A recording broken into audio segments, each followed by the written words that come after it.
इस बीच निफ्टी अगर आप देखें तो खिसकता हुआ दिन के लोअर लेवल्स की ट्रजेक्टरी के आसपास आता हुआ 18,256 और दिन के लो नहीं, अगर आप देखें कि ऐसी ट्रजेक्टरी जिसको हायर लेवल से अगर आप देखें 30-40 पॉइंट से सरेंडर कर चुका है। हाँ आशीष, हम आ रहे थे एक्सिस बैंक पे, क्यों इतना खराब लगा एक्सिस बैंक? आशीष मैं आपसे इसलिए पूछ रहा हूँ हाँ।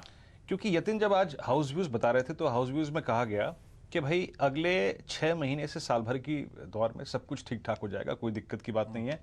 बैंक ने अपनी एसेट्स क्वालिटी को मजबूत रखने के लिए थोड़ा सा ग्रोथ कॉम्प्रोमाइज किया है। क्या बाजार को यही पसंद नहीं आ रहा है?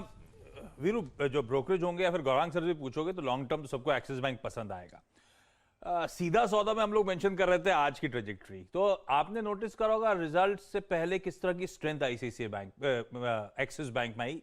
वो आईसीआईसीआई बैंक के अच्छे नंबर्स के दम पर आई थी, पर रिजल्ट्स में डिसअपॉइंटमेंट लार्जली आप समझिए इसके सारे लार्जर जो पीयर सेट्स हैं, चाहे वो कोटक हो, आईसीआईसीआई हो, इवन एचडीएफसी बैंक जो था, उन सब से हर पैरामीटर पे इसका परफॉर्मेंस कमजोर था।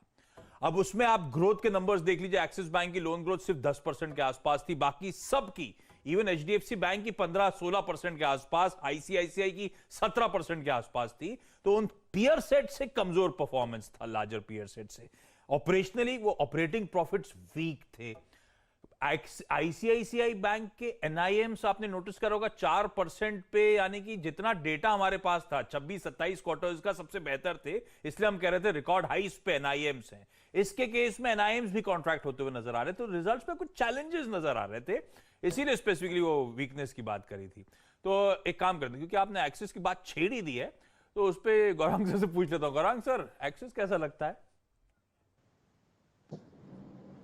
6% की गिरावट के बाद तो और भी प्यारा लगता है। और हमने रिजल्ट वाले दिन ही आप ही के चैनल पर थे हम, हाँ। और हमने खरीदारी की राय दी थी मध्यम अवधि के लिए। अगर मेरी याददाश्त सही है तो 950-980 का लक्ष्य दिया था, और लंबी अवधि में 1150 से 1200 का लक्ष्य दिया है।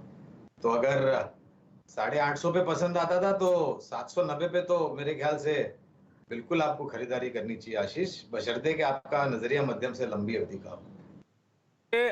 ठीक है, खरीद मेरे पास ऑप्शन नहीं है, मुझे एक प्राइवेट सेक्टर पे दाव लगाना था बैंक पे, वो आईसीआईसीआई होगा कि एक्सिस होगा आपके लिए? मैं दोनों को तवज्जो दूंगा, क्योंकि दोनों हमें पसंद आते हैं और बराबरी के पसंद आते हैं। तो अगर 100 रुपए है तो 50 रुपए आईसीआईसीआई बैंक में और 50 रुपए एक्सिस बैंक में। और पहले 1000 कौन सा पहुंचेगा? पहले 1000 कौन सा पहुंचेगा? हाँ।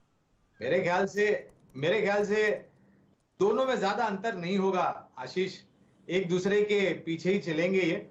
हो सकता है कि जो आंकड़े हमने देखे हैं, अगर तीसरी तिमाही की मैं बात करता हूं तो शायद एक्सिस बैंक को थोड़ा समय लगेगा 1000 पहुंचने के लिए। आईसीआईसीआई बैंक पहले पहुंच जाएगा मेरे ख्याल से।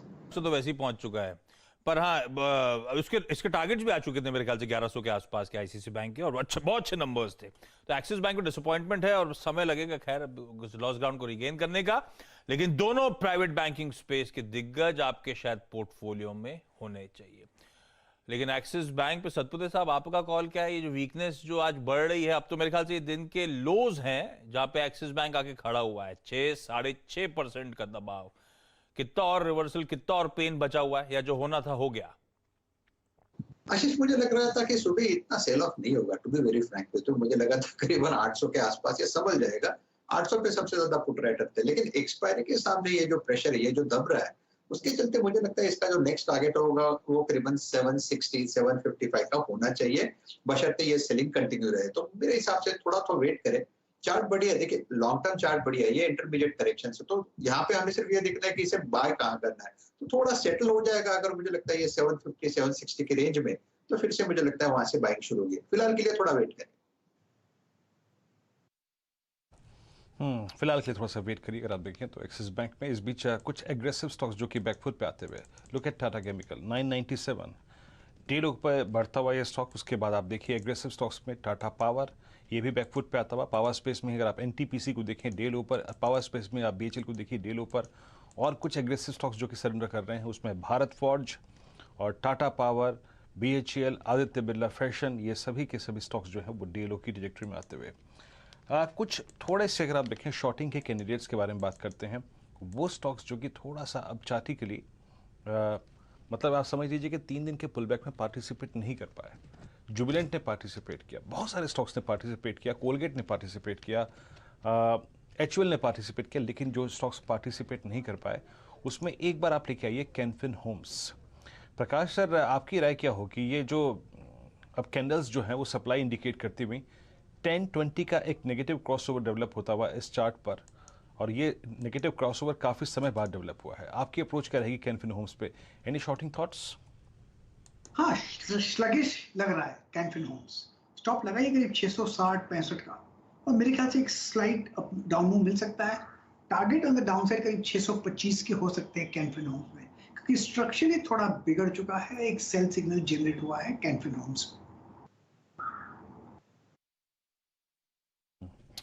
कैनफिन होम्स में अगर आप देखें तो एक सेल सिग्नल जनरेट हुआ है, डी लो पर बढ़ता हुआ स्टॉक। और कुछ स्टॉक्स को देखिए, एक बार आप हिंदुस्तान एरोनॉटिक्स लेके आइए। यस, याद रखिएगा एचएल, ये एक बहुत रिस्की स्टॉक बनता हुआ धीरे धीरे।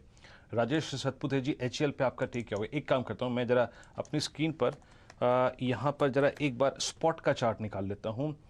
हिंदुस्तान एरोनॉटिक्स आपकी स्क्रीन पर ट्रेड करता हुआ, स्पॉट लेके आइएगा 1319।